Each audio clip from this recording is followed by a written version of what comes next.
Olá, para você que me acompanha no meu canal do YouTube, Felipe Dumbe-FD, é muito bom tê-lo aí do outro lado para mais um vídeo, para mais uma abordagem, para mais um bate-papo.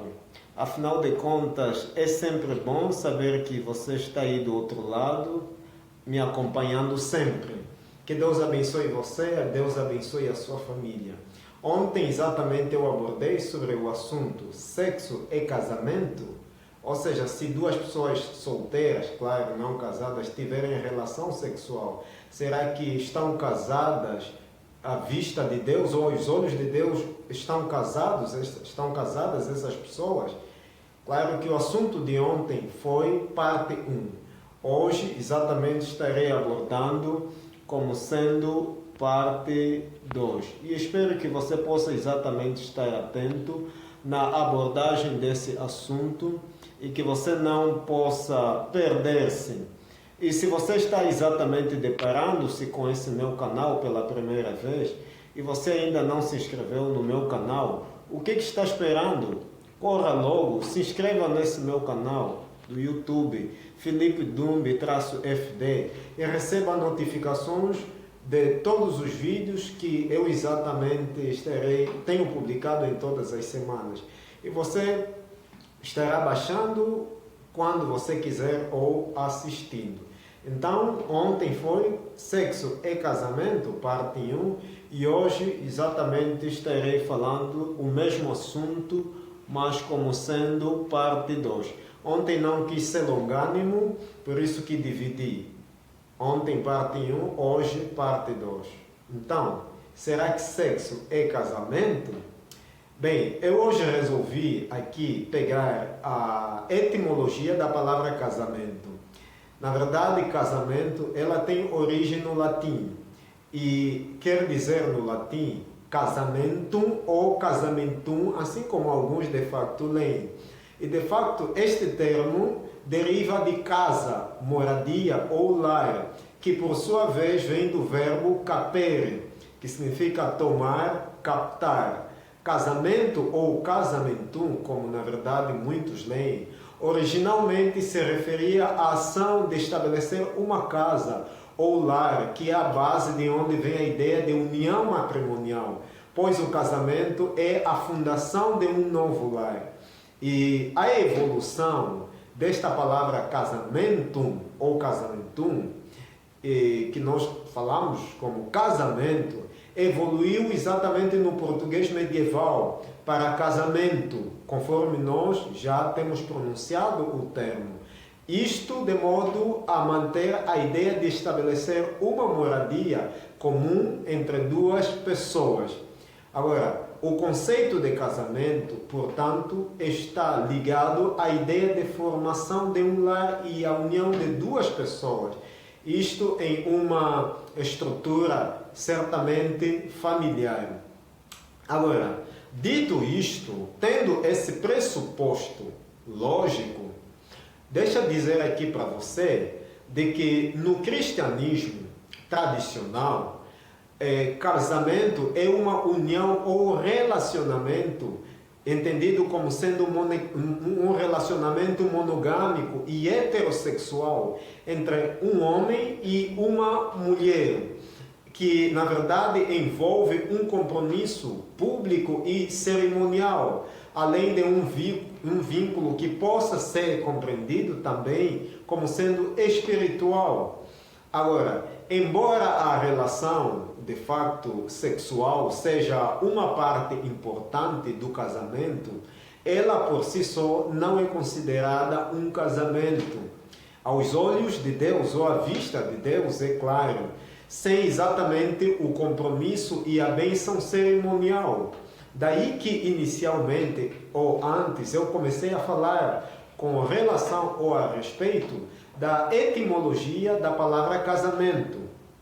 De fato, algumas pessoas apresentam algumas interpretações que é preciso a gente analisar. Algumas interpretações mais conservadoras, claro, do cristianismo, sugerem que a relação sexual cria um laço significativo entre duas pessoas e, nesse sentido, sendo vista como uma forma de união. No entanto, isso não equivale formalmente a um casamento sem os outros elementos cerimoniais e compromissos públicos. Claro que pode exatamente ter um teólogo, um comentarista bíblico apresentando a mesma afirmação, mas é preciso contrastar com aquilo que é o fundamento bíblico. E certamente a Bíblia não estabelece explicitamente que a relação sexual por si só constitui um casamento. No entanto, eu devo admitir que existem algumas passagens na Bíblia que são interpretadas de maneiras diferentes por vários intérpretes ou estudiosos da Bíblia. Por exemplo, alguns pegam algumas passagens do Antigo Testamento, como por exemplo Êxodo capítulo 22, verso 16 e 17, Êxodo 22, verso 16 e 17, lá o texto bíblico vai dizendo: se um homem seduzir uma virgem que não está prometida a outro homem e se deitar com ela, terá de pagar o dote pela noiva e ela será sua mulher. Na verdade, temos que entender o texto dentro do contexto de que essa passagem sugere que a relação sexual com uma virgem implicaria exatamente em casamento, mas também envolve a responsabilidade do homem em pagar o dote e formalizar a questão que tem que ver com formalizar a união, esse enlace, percebe? Outros sim, algumas pessoas pegam Deuteronômio 22, verso 28 a 29. Lá o autor bíblico, Moisés, descreve de que se um homem encontrar uma jovem virgem que não está prometida em casamento e a violentar, e eles forem descobertos, será que esse homem deverá pagar, ou seja, o homem deverá pagar ao pai da jovem 50 peças de prata? Ele a tomará por esposa porque, de certa forma, desrespeitou, a desonrou. Agora, precisamos entender que aqui, dentro desse contexto, novamente, a relação sexual cria uma obrigação de casamento, mas com requisitos adicionais. Entenda que, por exemplo, no Novo Testamento, alguns apegam-se naquele texto da primeira epístola de Paulo aos Coríntios, capítulo 6, verso 16, lá Paulo descreve: ou não sabeis que o homem que se une à prostituta forma um só corpo com ela? Pois está escrito, Paulo diz que está escrito, os dois serão uma só carne. Na verdade, o que nós precisamos entender é o contexto. E o que a gente compreende com base ao contexto? Este versículo, de certa forma, destaca a seriedade da união sexual, mas não necessariamente sugere que o ato sexual por si só constitui o casamento. Então a gente precisa interpretar o texto dentro do contexto, se não fizermos isso, vamos torná-lo um pretexto. Tanto algumas pessoas pegam 1 Coríntios 7, onde Paulo fala sobre a importância do casamento e sugere que é melhor casar do que arder em desejo. Mas não especifica, o apóstolo Paulo, naquele texto, ele não especifica que a relação sexual é equivalente ao casamento. O texto bíblico é muito claro, e mais claro em relação às águas cristalinas. E sabe, algumas pessoas falam no contexto cultural e inclusive cerimonial. E sabe, no contexto bíblico, o casamento, temos que entender, no contexto bíblico, o casamento envolve um compromisso público e comunitário, e frequentemente com cerimônias e bênçãos, além da consumação física, que é exatamente a intimidade sexual, essa união. E como conclusão, eu tenho que dizer aqui, de fato, que aos olhos de Deus o casamento envolve um compromisso formal e público, além da união física, que tem que ver com a intimidade sexual. A relação sexual fora do casamento, conforme eu disse ontem, é considerada fornicação, é pecado.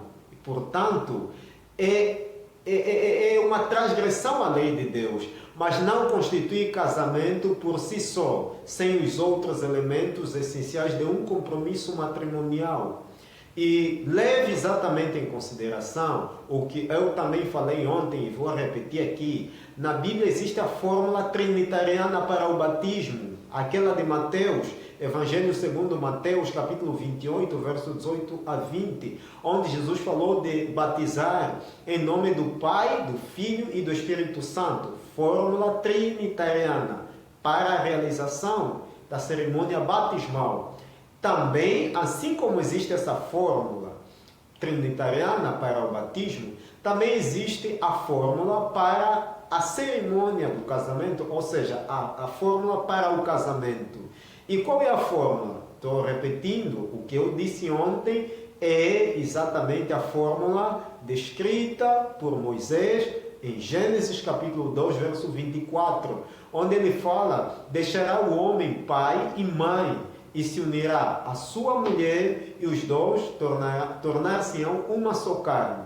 Ou seja, aqui o texto devemos entender da seguinte forma: deixará o homem pai e mãe, que pressupõe independência financeira, o homem já é independente financeiramente, já trabalha, claro, aí pode exatamente ter a pretensão de casar, e aí, nas palavras posteriores, se unirá à sua mulher, tem que ver com a realização do casamento, do matrimônio, do enlace matrimonial.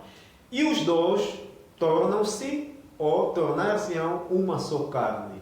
Pressupõe que? Pressupõe exatamente a consumação, o ato consumado, que tem que ver com a intimidade sexual, o envolvimento, a relação sexual. Então, daí que o sexo vem depois do cumprimento dos requisitos anteriores, que tem que ver com a atitude, a posição, o procedimento do homem deixar pai e mãe, independência financeira, unir-se à sua mulher, neste caso, casar, realizar o enlace matrimonial, e depois os dois tornam-se uma só carne. O sexo vem depois. Então, daí que o sexo é uma parte fundamental do casamento, é uma parte complementar do casamento, é uma parte importante do casamento. O sexo, a intimidade sexual, é algo que complementa o casamento. É um ato consumado do casamento. O sexo vem exatamente depois. É mais ou menos aqui usarmos a lógica matemática de que não podemos afirmar que uma equação é exatamente o resultado final, porque isto não faz sentido. Uma equação seja o resultado final ou o produto final. Não faz sentido. O que na verdade a gente deve fazer é: você tem a equação, você precisa calcular a equação para chegar ao produto final, o resultado final. Neste caso, o casamento ou os requisitos anteriores tem que ver com o cálculo da própria equação, e o produto final é o ato consumado, que tem que ver com o sexo, a intimidade sexual. Espero que você tenha compreendido esse vídeo. Deus abençoe você, Deus abençoe a sua família. Não esqueça de se inscrever no meu canal do YouTube, Felipe Dumbe-FD. Estamos juntos, até a próxima.